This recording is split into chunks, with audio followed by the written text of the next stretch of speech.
बहुत बहुत स्वागत है। पंजाब ਦੀਆਂ सियासी ਤੇ ਸਮਾਜਿਕ ਖਬਰਾਂ ਦੇ ਇਸ ਖਾਸ ਬੁਲੇਟਿਨ ਪੰਜਾਬ ਇਸ ਵੇਲੇ ਦੇਖ ਰਹੇ ਦਰਸ਼ਕਾਂ ਦਾ। ਬੁਲੇਟਿਨ ਦੀ ਸ਼ੁਰੂਆਤ ਕਰਦੇ ਹਾਂ ਵਿਧਾਨ ਸਭਾ ਸੈਸ਼ਨ ਦੇ ਤੀਸਰੇ ਤੇ ਆਖਰੀ ਦਿਨ ਤੋਂ। ਵਿਧਾਨ ਸਭਾ ਸੈਸ਼ਨ ਦੇ ਇਹ ਤੀਸਰੇ ਤੇ ਆਖਰੀ ਦਿਨ ਪੰਜਾਬ ਦੇ ਵਿੱਤ ਮੰਤਰੀ ਹਰਪਾਲ ਸਿੰਘ ਚੀਮਾ ਨੇ 2022 ਅਤੇ 2023 ਦੇ ਸਾਲ ਦੇ 3 ਮਹੀਨਿਆਂ ਦਾ ਬਜਟ ਪੇਸ਼ ਕੀਤਾ। अप्रैल तो जून तक के बजट का लेखा जोखा पेश करदे उन्होंने दस्सिया है कि 37,120 करोड़ रुपए का बजट पेश किया गया है, जिसनूं सर्बसम्मति दे नाल पास भी कर दिता गया है। विधान सभा सैशन के तीसरे दिन सीएम भगवंत मान ने कहा कि विधान सभा दे विच शहीद आजम भगत सिंह, संविधान के निर्माता डॉक्टर भीम राव अंबेडकर अते महाराजा रणजीत सिंह का बुत लगाया जाएगा। इस तो बाद स्पीकर कुलतार सिंह संधवा ने विधान सभा की कार्रवाई अणमिथे समय के लिए मुलतवी कर दी। अज दे पंजाब दे प्रमुख सियासी हालातों के उपर गलबात कर लेने साडे सीनियर पत्रकार सुरिंदर डल्ला जी दे नाल।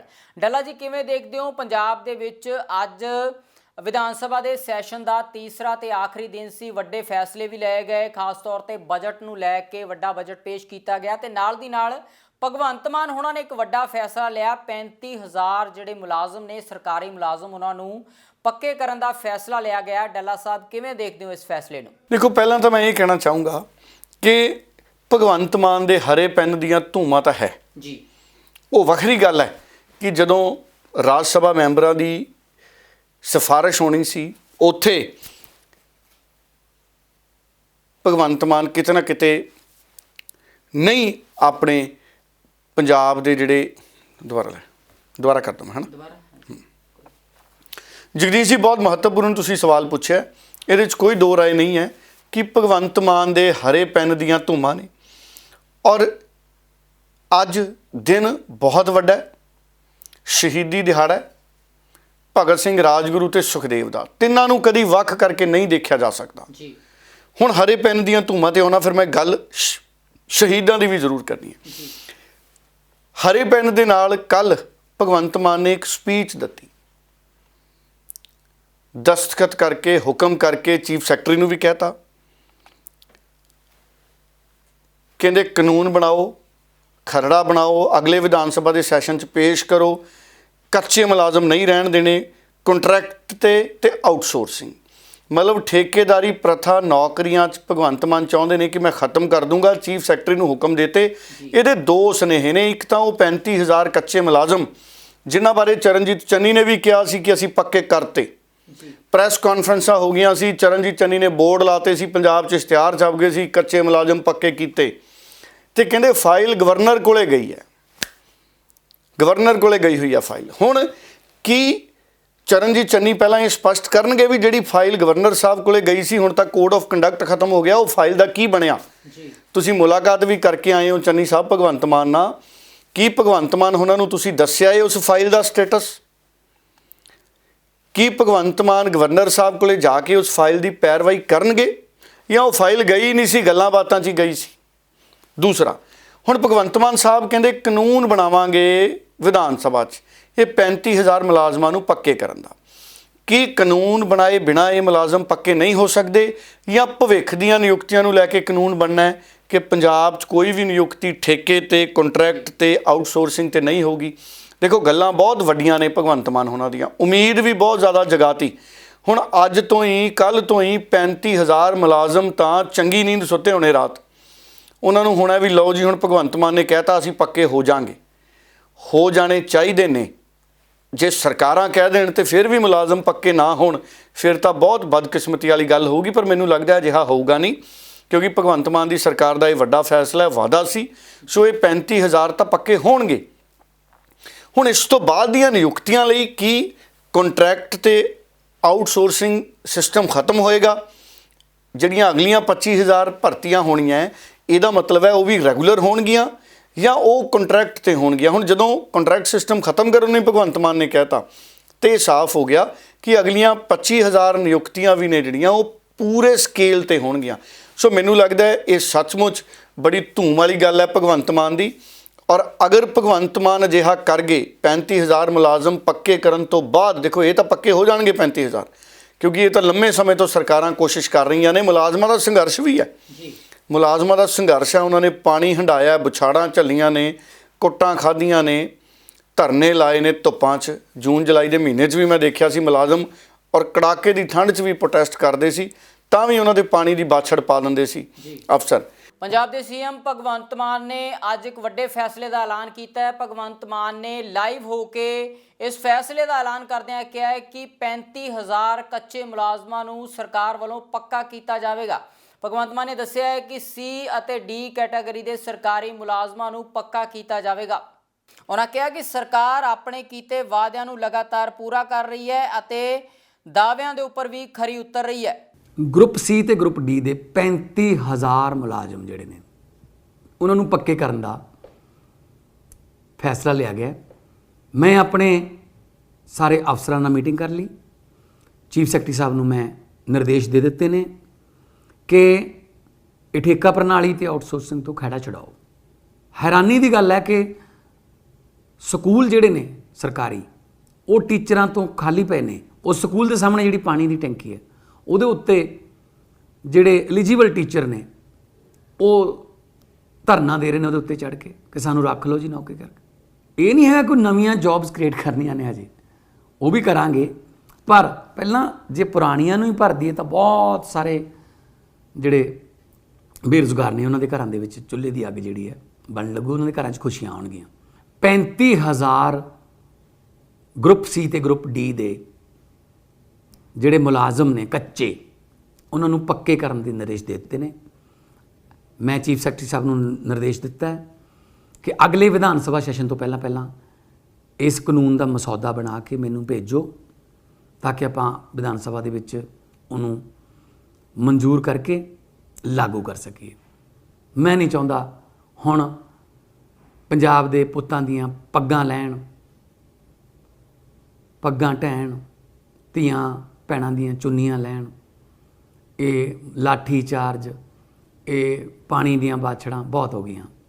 ਕੋਈ ਐਸਾ ਚੌਂਕ ਨਹੀਂ, ਕੋਈ ਐਸੀ ਟੈਂਕੀ ਨਹੀਂ ਜਿੱਥੇ ਧਰਨਾ ਨਾ ਚੱਲਦਾ ਹੋਵੇ।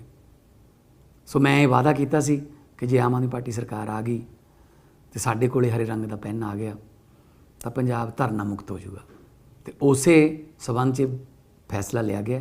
ਸੀਐਮ ਭਗਵੰਤ ਮਾਨ ਵੱਲੋਂ ਡੀ ਅਤੇ ਸੀ ਕੈਟਾਗਰੀ ਦੇ 35,000 ਕੱਚੇ ਮੁਲਾਜ਼ਮਾਂ ਨੂੰ ਪੱਕੇ ਕਰਨ ਦੇ ਐਲਾਨ ਤੋਂ ਬਾਅਦ ਬੀਜੇਪੀ ਆਗੂ ਅਨਿਲ ਸਰੀਨ ਦਾ ਬਿਆਨ ਸਾਹਮਣੇ ਆਇਆ ਹੈ।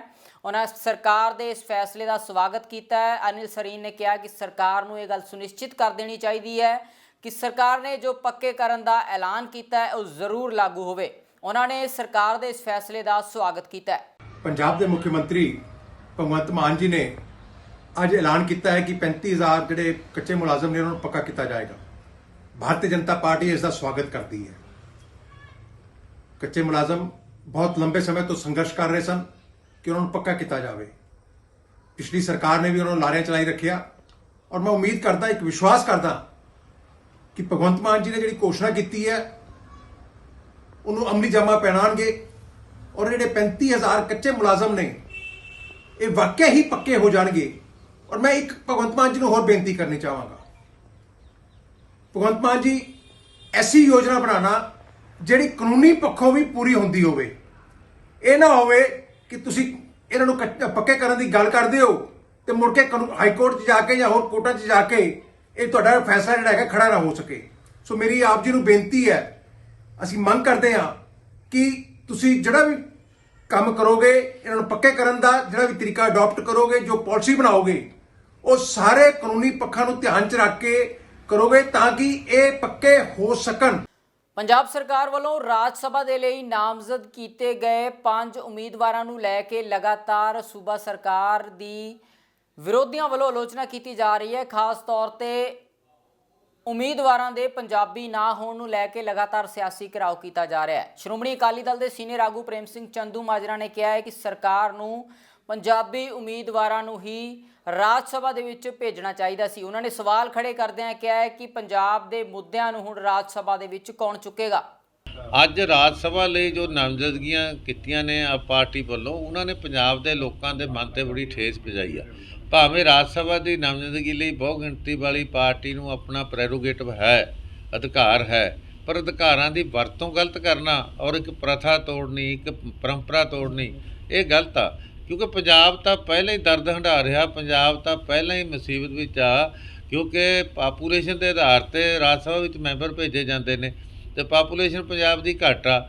ਜਦੋਂ ਦੇਸ਼ ਦੇ ਵਿੱਚ ਫਾਂਸੀ ਦੇ ਰੱਸੇ ਚੁੰਮਣੇ ਸੀ ਆਜ਼ਾਦੀ ਦੇ ਸੰਗਰਾਮ ਦੇ ਵਿੱਚ, ਜਾਂ ਜਾਇਦਾਦਾਂ ਦੇ ਉਜਾੜੇ ਝੱਲਣੇ ਸੀ, ਬਰਬਾਦੀਆਂ ਤਬਾਹੀਆਂ ਕਰਨੀਆਂ ਸੀ, ਉਦੋਂ ਤਾਂ ਪੰਜਾਬ ਨੇ ਕਈ % ਜ਼ਿਆਦਾ ਹਿੰਦੁਸਤਾਨ ਦੇ ਵਿੱਚ ਸਭ ਤੋਂ ਵੱਧ ਕੁਰਬਾਨੀਆਂ ਕੀਤੀਆਂ, ਉਜਾੜੇ ਝੱਲੇ, ਫਾਂਸੀ ਦੇ ਰੱਸੇ ਚੁੰਮੇ। ਤੇ ਪਰ ਹੁਣ ਆਜ਼ਾਦੀ ਤੋਂ ਬਾਅਦ ਵੀ ਦੇਸ਼ ਦੀ ਭੁੱਖਮਰੀ ਦੂਰ ਕਰਨ ਦੇ ਵਿੱਚ, ਸਰਹੱਦਾਂ ਤੇ ਰਾਖੀ ਕਰਨ ਦੇ ਵਿੱਚ ਪੰਜਾਬ ਦਾ ਅਹਿਮ ਰੋਲ।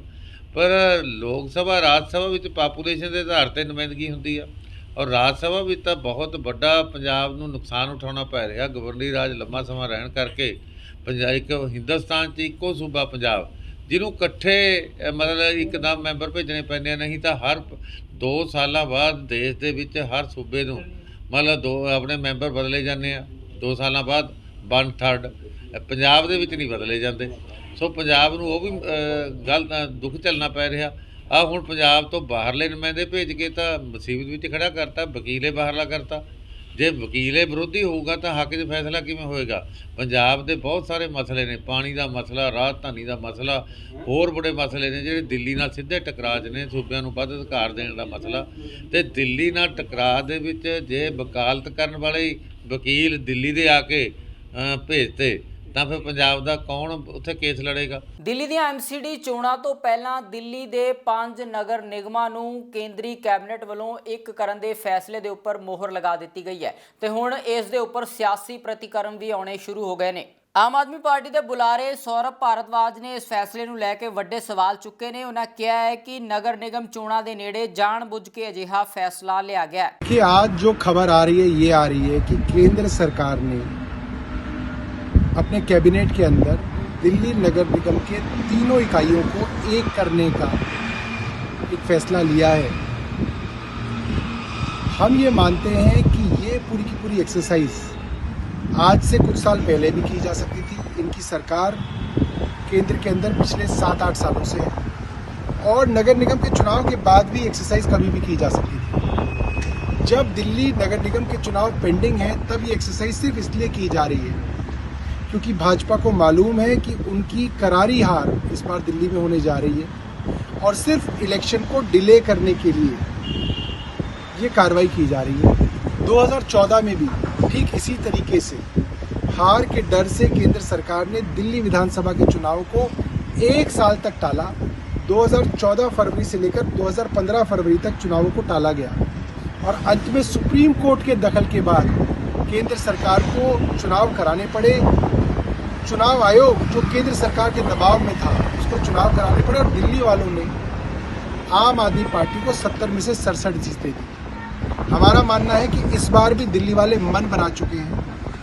दिल्ली में भाजपा के भ्रष्टाचार से बहुत ज़्यादा परेशान है, त्रस्त हैं और दिल्ली को साफ करने के लिए, दिल्ली को सुंदर बनाने के लिए और एमसीडी के अंदर भ्रष्टाचार की सफाई करने के लिए दिल्ली वाले इस बार एमसीडी में बड़े बहुमत से आम आदमी पार्टी को जिताएंगे। ਉਧਰ ਦਿੱਲੀ ਦੇ ਤਿੰਨੋਂ ਨਗਰ ਨਿਗਮਾਂ ਦੇ ਏਕੀਕਰਨ ਨੂੰ ਲੈ ਕੇ ਬੀਜੇਪੀ ਦੇ ਦਿੱਲੀ ਬੁਲਾਰੇ ਵੱਲੋਂ ਵੀ ਪ੍ਰਤੀਕਰਮ ਦਿੱਤਾ ਗਿਆ ਹੈ। ਬੀਜੇਪੀ ਦਿੱਲੀ ਦੇ ਪ੍ਰਧਾਨ ਆਦੇਸ਼ ਗੁਪਤਾ ਨੇ ਪ੍ਰਤੀਕਰਮ ਦਿੰਦਿਆਂ ਕਿਹਾ ਹੈ ਕਿ ਬੀਜੇਪੀ ਦਾ ਇਹ फैसला श्लाघायोग है। नमस्कार। तीनों निगमों के एकीकरण का केंद्रीय कैबिनेट द्वारा लिया गया फैसला बहुत ही स्वागत योग्य कदम है और इस फैसले से निगम मजबूत होगा। निगम दिल्ली की जनता के लिए बेहतर काम कर पाएगा। तीनों निगमों में जिस तरह से पिछली दिल्ली सरकार ने 7 वर्षों में निगम को फंड नहीं देकर निगम का काम रोकने की कोशिश की, अब निगम जब एक होगा तो दिल्ली वासियों को बेहतर सफाई व्यवस्था, बेहतर प्राइमरी एजुकेशन, बेहतर प्राइमरी हेल्थ और इसके साथ साथ पार्कों की व्यवस्था अच्छी मिलेगी, कम्युनिटी सेंटर की व्यवस्था अच्छी मिलेगी और विशेष रूप से दिल्ली की जो छोटी छोटी गलियों में निर्माण कार्य होने हैं, सड़कों के निर्माण कार्य होने हैं, नाले नालियां बनने हैं, उन कामों में व्यवस्थाएं अच्छी होंगी और दिल्ली नगर निगम में लगभग 2.5 लाख सफाई कर्मी और टीचर्स और निगम के कर्मी काम करते हैं, उनको समय पर सैलरी मिलेगी ताकि उनका जीवन भी सुगम होगा। केंद्रीय कैबिनेट द्वारा लिए गए इस फैसले का भारतीय जनता पार्टी स्वागत करती है इससे दिल्ली नगर निगम मजबूत होगा, दिल्ली की व्यवस्थाएं बेहतर होंगी और दिल्ली हमारा देश की राजधानी बेहतर बनेगा। आइए हम सब मिलकर दिल्ली को स्वच्छ और बेहतर दिल्ली बनाएं और हम सब लोग दिल्ली वासी मोदी जी के साथ चलें। ਕਿਸਾਨ ਜਥੇਬੰਦੀਆਂ ਲਗਾਤਾਰ ਆਪਣੀਆਂ ਮੰਗਾਂ ਨੂੰ ਲੈ ਕੇ ਸੰਘਰਸ਼ ਕਰ ਰਹੀਆਂ ਨੇ। ਦਿੱਲੀ ਵਿਖੇ ਵੱਖੋ ਵੱਖਰੀਆਂ ਕਿਸਾਨ ਜਥੇਬੰਦੀਆਂ ਦੀ ਇੱਕ ਮੀਟਿੰਗ ਹੋਈ ਜਿਸ ਦੇ ਵਿੱਚ MSP ਦੇ ਗਰੰਟੀ ਕਾਨੂੰਨ ਨੂੰ ਲੈ ਕੇ ਸੰਘਰਸ਼ ਦੇ ਉੱਪਰ ਵਿਉਂਤਬੰਦੀ ਕੀਤੀ ਗਈ ਹੈ। ਕਿਸਾਨ ਜਥੇਬੰਦੀਆਂ ਵੱਲੋਂ ਲਗਾਤਾਰ ਮੰਗ ਕੀਤੀ ਜਾ ਰਹੀ ਹੈ ਕਿ MSP ਦੇ ਉੱਪਰ ਗਰੰਟੀ ਕਾਨੂੰਨ ਅਮਲ ਦੇ ਵਿੱਚ ਲਿਆਂਦਾ ਜਾਵੇ। ਕਿਸਾਨ ਨੇਤਾਵਾਂ ਨੂੰ ਬੁਲਾਇਆ ਗਿਆ ਹੈਗਾ, ਉਹਨਾਂ ਦਾ ਵਿਚਾਰ ਕੀ ਹੈਗਾ ਕਿ ਅੱਗੇ ਅੰਦੋਲਨ ਦੀ ਭੂਮਿਕਾ ਕੀ ਰਵੇ, ਅੱਗੇ ਜ਼ਰੀਆ ਕੀ ਰਵੇ। ਇਸ ਕਰਕੇ ਕਿ ਹੁਣ ਇਹ ਨਹੀਂ ਕਰਨਾ ਹੈ ਕਿ ਅੰਦੋਲਨ ਛੇੜ ਦਿਓ, ਉੱਥੇ ਬੈਠ ਕੇ ਏਜੰਡਾ ਤੈਅ ਕਰੋ। ਪਹਿਲੇ ਏਜੰਡਾ ਤੈਅ ਕਰਨਾ ਹੈਗਾ, ਲੋਕਾਂ ਨੂੰ ਇਕੱਠਾ ਕਰਨਾ ਹੈਗਾ, ਦੇਸ਼ ਵਿੱਚ ਇੱਕ ਮਾਹੌਲ ਬਣਾਉਣਾ ਹੈਗਾ, ਕਿਉਂਕਿ ਫਿਰ ਉਹ ਗਲਤੀ ਨਾ ਹੋਵੇ ਜੇ ਪਹਿਲੇ ਸਾਡੇ ਕੋਲ ਹੋ ਗਈ ਹੈ। ਸਰਕਾਰ ਨੇ ਹਲਕੇ ਵਿੱਚ ਲਿਆ ਜਾਂ ਅਸੀਂ ਹਲਕੇ ਵਿੱਚ ਚਲੇ ਗਏ। ਮਜ਼ਬੂਤੀ ਨਾਲ ਕਰਾਂਗੇ ਤਾਂ ਮਜ਼ਬੂਤੀ ਨਾਲ ਲੜਾਂਗੇ ਤਾਂ ਮਜ਼ਬੂਤੀ ਨਾਲ ਜਿੱਤਾਂਗੇ। लेकिन आपने MSP गारंटी किसान मोर्चा की आज बैठक बुलाई गई है, इस बैठक के पीछे मकसद क्या है? ਇਹ ਕੇਵਲ ਇੱਕ ਤੇ ਇੱਕੋ ਹੀ ਮੁੱਦਾ ਹੈਗਾ, MSP guarantee Kisan Morcha. Guarantee Kisan Morcha, Kisan Morcha ਜਿਹੜਾ ਹੈਗਾ MSP ਦੀ ਗਾਰੰਟੀ ਲੈਣ ਨੂੰ ਬਣਾਇਆ ਗਿਆ ਹੈ। ਮੋਰਚਾ ਮਤਲਬ ਇੱਕ ਫਰੰਟ ਹੈਗਾ, ਕੇਵਲ ਗਾਰੰਟੀ ਲੈਣ ਨੂੰ ਹੈਗਾ। ਪ੍ਰਧਾਨ ਮੰਤਰੀ ਕਹਿੰਦੇ ਨੇ MSP ਥੀ ਹੈ ਰਹੇਗੀ ਤੇ ਗਾਰੰਟੀ ਦਿਓ ਨਾ। ਗਾਰੰਟੀ ਕਿਸ ਤਰ੍ਹਾਂ ਮਿਲੇਗੀ? ਕਾਨੂੰਨੀ ਮਿਲੇਗੀ। ਤੇ ਗਾਰੰਟੀ ਜਿਹੜੀ ਹੈ ਕਾਨੂੰਨ ਲੈਣ ਦੀ ਤਰਫ ਹੈਗੀ ਹੈ। कौन कौन से राज्य से लोग आए हैं और लोगों की जो विचार हैं वो किस तरीके के हैं? ਲੋਕਾਂ ਦੇ ਵਿਚਾਰ ਤਾਂ ਜਿਹੜੇ ਬਸ ਸਾਂਝੇ ਨੇ। ਇਹਨਾਂ ਨੇ ਪਾਸ ਕੀਤਾ ਹੈਗਾ ਕਿ MSP ਗਾਰੰਟੀ ਕਿਸਾਨ ਮੋਰਚਾ ਹੋਏਗਾ, ਝੰਡਾ ਵੀ ਬਣਾਤਾ ਹੈਗਾ, ਕੋਆਰਡੀਨੇਸ਼ਨ ਕਮੇਟੀਆਂ ਬਣ ਜਾਣਗੀਆਂ। ਤੇ ਦੇਖ ਲਓ ਪੰਜਾਬ ਤੋਂ ਵੀ ਨੇ, ਹਰਿਆਣਾ ਤੋਂ ਨੇ, ਛੱਤੀਸਗੜ੍ਹ ਤੋਂ ਨੇ, ਮੱਧ ਪ੍ਰਦੇਸ਼ ਤੋਂ ਨੇ, ਇਹ ਬੈਠੇ ਨੇ ਭਾਈ ਸਾਹਿਬ।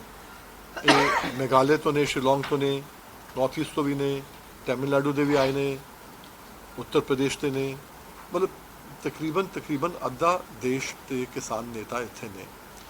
ਇਹਨਾਂ ਨੇ ਪਹਿਲੇ ਪੁੱਛਿਆ ਕਿ ਜੀ ਕਿੰਨੇ ਲੋਕ ਆਣੇ ਨੇ, ਕਿਉਂਕਿ ਪਹਿਲੀ ਬੈਠਕ ਹੈਗੀ ਹੈ। ਇਸ ਕਰਕੇ ਸਭ ਨੂੰ ਕਿਹਾ ਗਿਆ ਕਿ ਨਹੀਂ ਭਾਈ ਤੁਸੀਂ ਜਿਹੜਾ ਹੈਗਾ ਉਨੇ ਲੈ ਕੇ ਆਓ, 2-3 ਲੋਕ ਲੈ ਕੇ ਆਓ, ਜ਼ਿਆਦਾ ਨਾ ਲੈ ਕੇ ਆਓ। ਕਰੋਨਾ ਦੀਆਂ ਪਾਬੰਦੀਆਂ ਖੁੱਲ੍ਹਣ ਤੋਂ ਬਾਅਦ ਹੁਣ ਸੂਬੇ ਦੇ ਵਿੱਚ ਕਈ ਜਗ੍ਹਾ ਤੇ ਖੇਡ ਮੁਕਾਬਲੇ ਹੋਣੇ ਸ਼ੁਰੂ ਹੋ ਗਏ ਨੇ। ਰੋਪੜ ਵਿਖੇ ਵੀ ਸਰਕਾਰੀ ਕਾਲਜ ਦੇ ਵਿੱਚ ਸਾਲਾਨਾ ਖੇਡ ਮੁਕਾਬਲਿਆਂ ਦੀ ਸ਼ੁਰੂਆਤ ਕੀਤੀ ਗਈ ਹੈ। ਸਰਕਾਰੀ ਕਾਲਜ ਰੂਪਨਗਰ ਦੇ ਵਿੱਚ 70ਵਾਂ ਖੇਡ ਸਮਾਰੋਹ ਕਰਵਾਇਆ ਗਿਆ, ਜਿੱਥੇ ਵੱਖੋ ਵੱਖਰੀਆਂ ਖੇਡਾਂ ਦੇ ਵਿੱਚ ਵੱਡੀ ਗਿਣਤੀ ਦੇ ਵਿੱਚ ਵਿਦਿਆਰਥੀਆਂ ਨੇ ਸ਼ਮੂਲੀਅਤ ਕੀਤੀ ਹੈ। ਇਸ ਖੇਡ ਸਮਾਰੋਹ ਦਾ ਉਦਘਾਟਨ ਮੁੱਖ ਮਹਿਮਾਨ ਸੰਤ ਬਾਬਾ ਅਵਤਾਰ ਸਿੰਘ ਜੀ ਦੁਆਰਾ ਕੀਤਾ ਗਿਆ। ਖੇਡਾਂ ਤੋਂ ਬਾਅਦ ਜੇਤੂ ਖਿਡਾਰੀਆਂ ਨੂੰ ਇਨਾਮ ਵੀ ਵੰਡੇ ਗਏ ਨੇ। ਦੇਖੋ, ਮੈਂ ਲੈਕਚਰ ਵਿੱਚ ਵੀ ਕਿਹਾ ਤਾਂ ਵੀ ਮੈਂ ਕਾਲਜ ਦਾ ਸਟੂਡੈਂਟ ਵਿਦਿਆਰਥੀ ਰਿਹਾ, ਸੋ ਮੈਨੂੰ ਮਾਣ ਵੀ ਮਹਿਸੂਸ ਹੁੰਦਾ ਇੱਥੇ ਆ ਕੇ, ਸ਼ਰਮ ਵੀ ਮਹਿਸੂਸ ਹੁੰਦੀ ਹੈ ਕਿ ਜਦੋਂ ਸਟਾਫ ਮੇਰੇ ਸਵਾਗਤ ਲਈ ਖੜ੍ਹਾ ਹੁੰਦਾ ਮੈਨੂੰ ਬੜੀ ਸ਼ਰਮ ਮਹਿਸੂਸ ਹੁੰਦੀ ਹੈ ਕਿ ਇਸ ਕਾਲਜ ਤੋਂ ਮੈਂ ਵਿੱਦਿਆ ਪ੍ਰਾਪਤ ਕਰਕੇ ਅੱਜ ਉਸ ਵਿੱਦਿਆ ਦਾ ਮੈਂ ਫਾਇਦਾ ਆਪਣੇ ਸੇਵਾ ਦੇ ਖੇਤਰ 'ਚ ਲੈ ਰਿਹਾ। ਭਾਵੇਂ ਕਿ ਮੈਂ ਗੁਰੂ ਘਰਾਂ ਦੀ ਸੇਵਾ ਕਰਦਾ, ਬਸ ਵਿੱਦਿਆ ਦੇ ਨਾਲ ਮੈਂ ਜੋ ਹੈ ਨਾ ਸਕੂਲ ਦੇ ਆਪਣਾ ਗੁਰਦੁਆਰੇ ਵਿੱਚ ਕੋਈ ਮੈਨੇਜਰ ਰੱਖਿਆ, ਨਾ ਕੋਈ ਕਲਰਕ ਆ, ਨਾ ਕੋਈ ਇੰਜੀਨੀਅਰ ਆ। ਸਾਰੀਆਂ ਜੋ ਲੋੜਾਂ ਹਨ ਉਹ ਇਸ ਵਿੱਦਿਆ ਦੇ ਨਾਲ ਪੂਰੀਆਂ ਹੋ ਰਹੀਆਂ।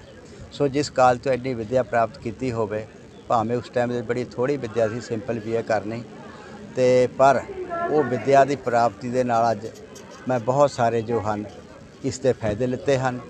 ਅੱਜ ਜੀ ਇਹ ਸਾਡੇ ਪ੍ਰਿੰਸੀਪਲ ਡਾਕਟਰ ਜਸਵਿੰਦਰ ਕੌਰ, ਉਹਨਾਂ ਦੀ ਅੱਜ ਕੱਲ੍ਹ ਡਿਊਟੀ ਇੱਧਰ ਲੱਗ ਗਈ ਹੈ DPI ਆਫਿਸ।